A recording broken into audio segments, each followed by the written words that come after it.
लेरिबा अखोइगी minister की portfolio पाइरगा लेरिबा minister अनि से असीसे डिस्क्वालीफाई तौबगी मरम फजना चारे मरम दि मखोइ पार्टिसिपेट अमदा तौद्रबनी मखोइ लाकपा यादि हारे कान मफम उखरुल तौगिबसु लाक्ते चांदेल तौगिबसु लाक्ते अदुबु मखोइ मरक्तगी मिनिस्टर नुपी अमदी दिल्ली दा पार्टी की मीटिंग तौबददी फजना नुंगाइना नोगा फोटो थागलपदि उरे बखोइना अदु तारगदी अदुददि चटपा ngamaga अतै अखोइगी मणिपुर की इसागी इरमदम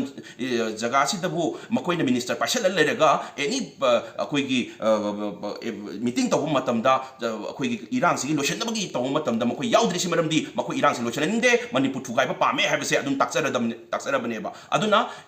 मिनिस्टर अनि सिसु पोर्टफोलियो दे लोथोपा एट द सेम टाइम इथिस कमिटी दा अखोइगी रिकमेंड तौरकांदा अखोइगी कमिटी दा याउरि मिसिंसिना इकम रिकमेंड तौरगा मखोइगी MLA मगन तरा से मणिपुर थुगाइनबा तौबदा याउरे अदुना MLA तरा से डिस्क्वालीफाई तौबिरो हाबसे सिसु हाबिगदबनी करिनो हाब मतमदा असेंबली फमबसे अफबा ngata मणिपुर थुगाइबा पामदबसिंग ngata फमिनारगा अल्टीमेटम डिसीजन अमा लवनिंबगी हाइजबनी